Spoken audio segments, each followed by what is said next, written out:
Bismillahirrahmanirrahim. Assalamualaikum warahmatullahi wabarakatuh. Alhamdulillah wassalatu wassalamu ala Rasulillah wa ala alihi wa ashabihi wa man walah, amma ba'd. Anak-anak sekalian, semoga dimuliakan oleh Allah Subhanahu wa taala, rahimani wa rahimakumullah. Insyaallah kita akan melanjutkan materi dari pelajaran hadis. Sini kita sampai pada hadis yang ketiga dalam Kitabur Radha'. Hadis yang ketiga atau hadis yang ke-339 dalam kitab Umdatul Ahkam.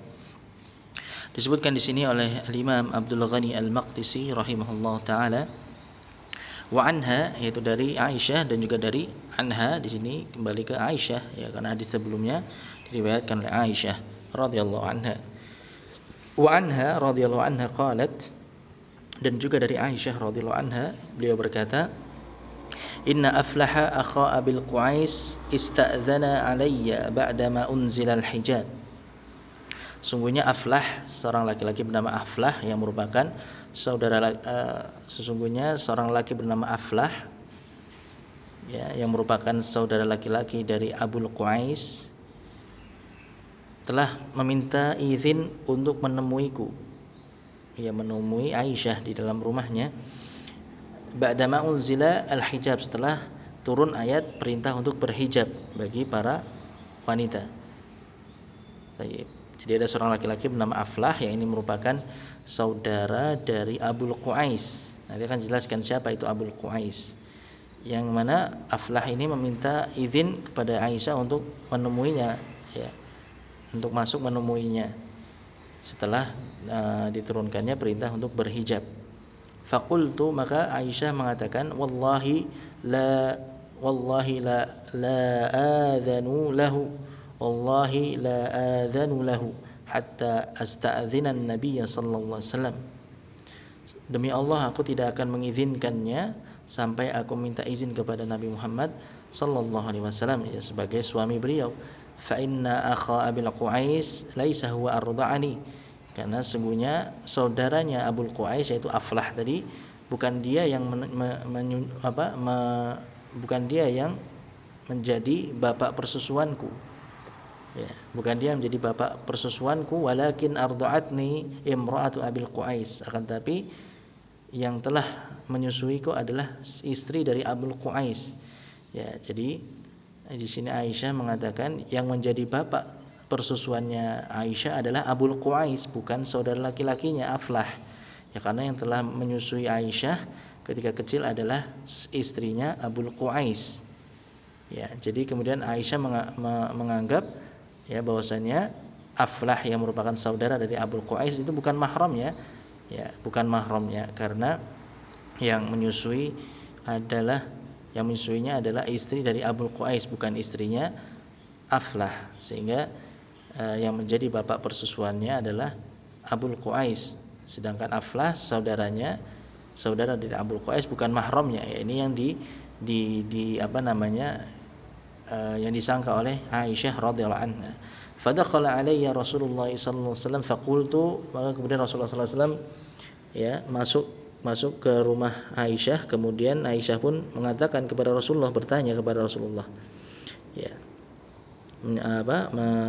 menyampaikan perkara tadi.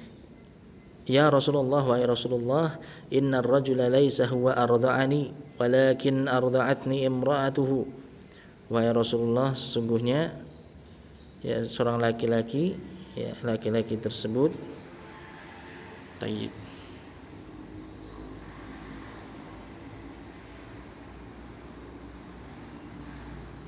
Ya, wahai Rasulullah, sesungguhnya ya bukan laki-laki tersebut yang menyusuiku, akan tapi yang menyusuiku adalah istrinya. Ya, jadi bisa kemungkinan di sini Aisyah juga menganggap ya yang menjadi Abul Qu'ais pun juga bukan mahramnya, karena yang menyusuinya adalah istrinya. Ya, istri dari Abul Qu'ais. Atau bisa jadi yang di sini yang dimaksudkan adalah yang menjadi bapak persusuannya hanyalah suami dari wanita yang menyusuinya tadi, sedangkan saudaranya tidak. Kemudian faqala, kemudian Rasulullah sallallahu alaihi wasallam mengatakan, i'dzani lahu fa innahu ammuki. Ya, izinkanlah dia untuk menemuimu, ya berilah izin kepadanya untuk menemuimu, ya jadi kepada Aflah tadi maksudnya, ya izinkanlah kepada Aflah tadi untuk menemuimu, berilah izin kepadanya, tidak mengapa. Fa innahu ammuki, karena dia adalah pamanmu, ya paman persusuan, ya jadi paman persusuan, karena Aflah tadi merupakan saudara laki-laki dari Abul Qais, jadi teranggap sebagai pamannya Aisyah dan mahramnya.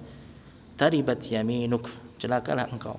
Ya, maksudnya di sini ya celaka engkau kalau menganggap dia bukan mahrammu. Taib.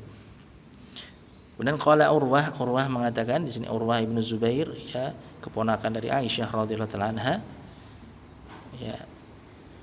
Fabidzalika kanat Aisyah taqul, oleh karenanya kemudian Aisyah radhiyallahu taala anha mengatakan, harrimu minar radha'ah ma yahrumu minan nasab. Ya.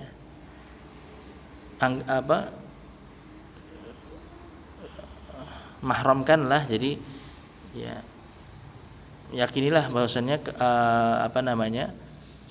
sesuatu yang mahram karena nasab itu juga mahram karena persusuan, ya. Sesuatu yang mahram karena nasab itu juga mahram karena persusuan, ya.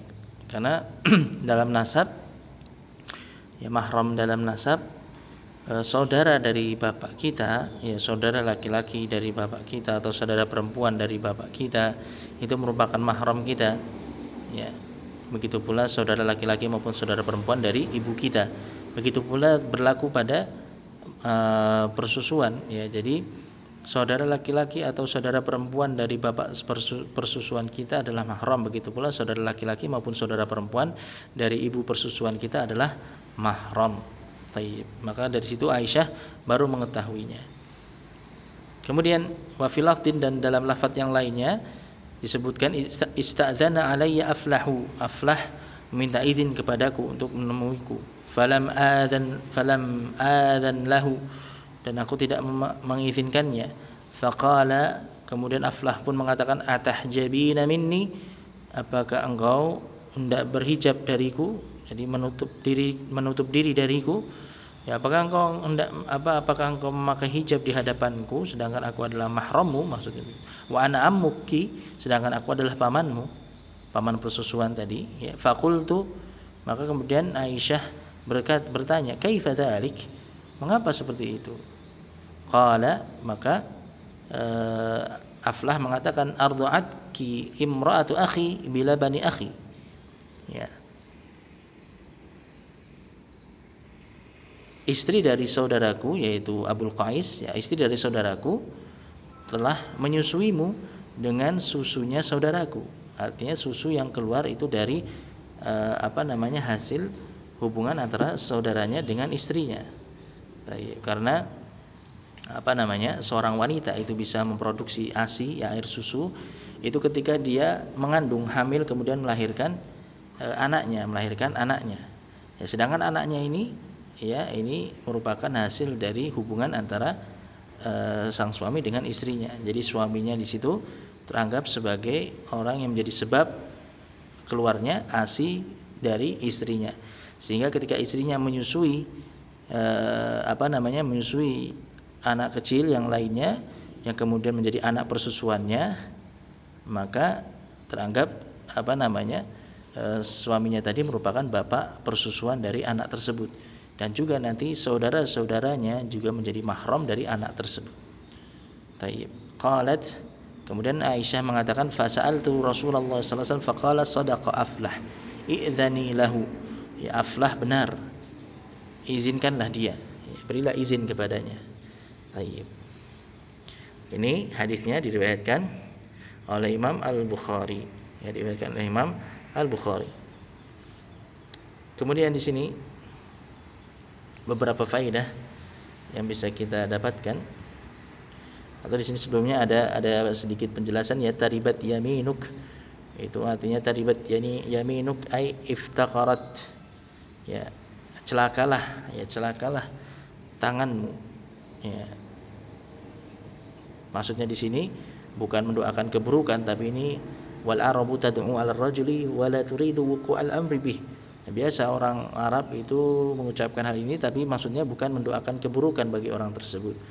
Ya tidak, maksudnya bukan mendoakan keburukan bagi orang tersebut, hanya saja itu menunjukkan akan penekanan. Jadi celaan saja ya, celaan tanpa mendoakan keburukan. Baik. Ya, anak-anak sekalian rahimani wa rahimakumullah, beberapa faedah yang bisa kita ambil dalam hadis ini. Yang pertama, al-hadis aslun fi mas'alati labanil fahl. Hadis ini menjadi dasar dalil akan permasalahan labanul fahl. Jadi air susu yang keluar karena karena hubungan antara seorang suami dan istri, antara suami istri. Ya, karena disebabkan suami mengumpuli istrinya tadi, kemudian istrinya mengandung, ya, hamil, kemudian melahirkan hingga keluarlah ASI dari istrinya tadi. Maka ini teranggap ya air susu tadi merupakan sebab keluarnya air susu tadi disebabkan oleh sang suami yang mengumpuli istrinya.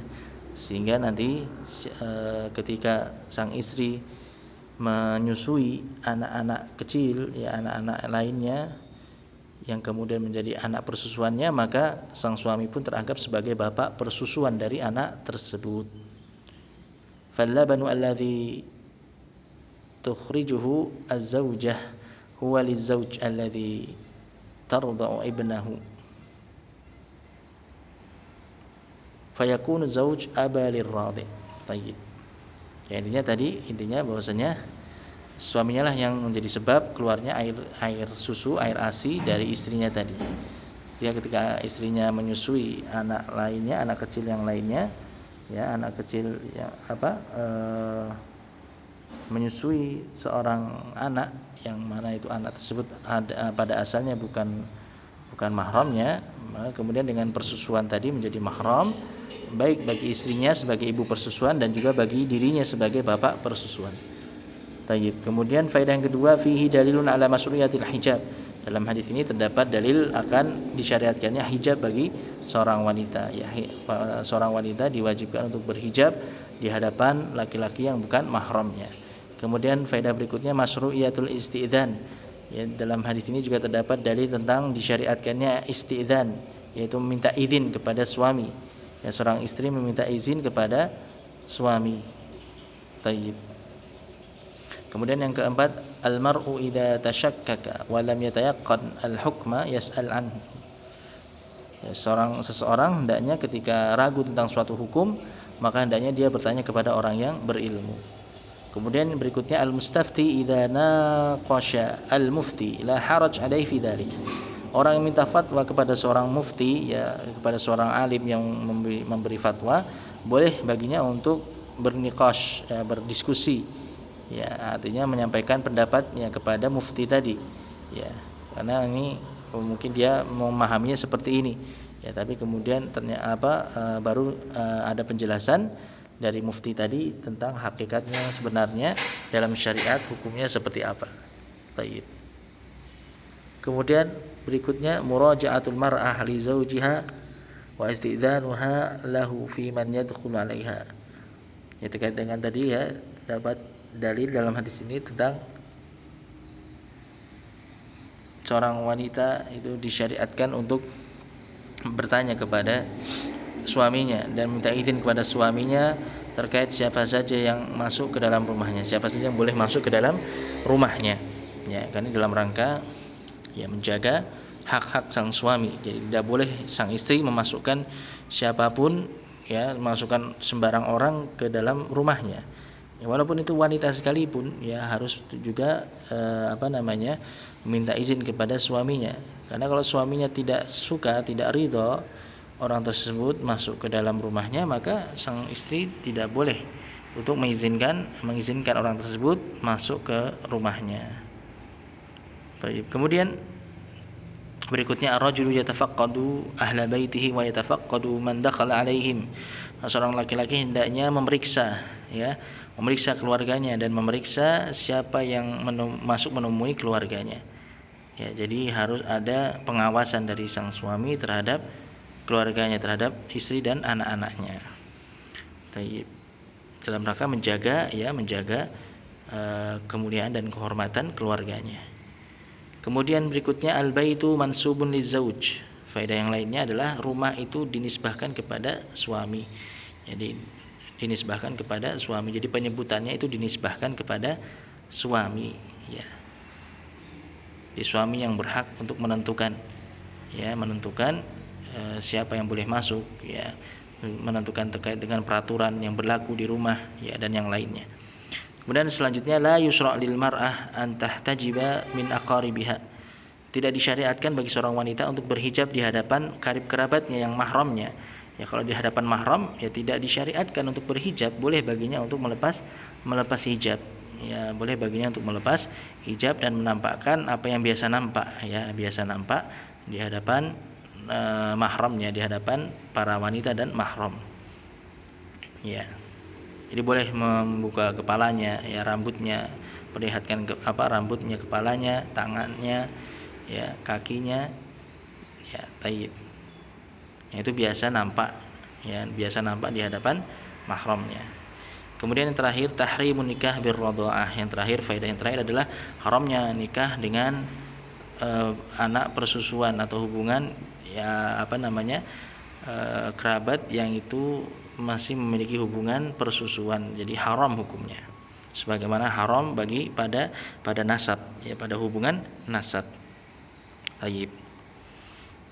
Maka ini anak-anak sekalian rahimani wa rahimakumullah, apa yang bisa kita pelajari pada halaqah hari ini terkait dengan hadis yang ketiga dari kitab Ar-Radha. Kemudian sebelum Ustaz akhiri, Ustaz sampaikan bahwasannya nanti insyaallah untuk halaqah berikutnya kita akan mengadakan evaluasi ulangan, ya.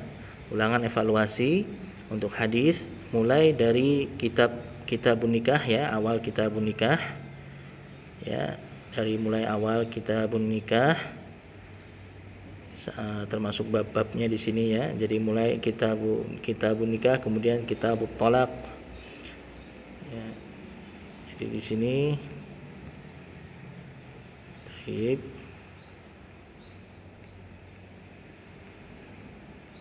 Ya, dari mulai kini kitabun nikah, ya, halaman 140.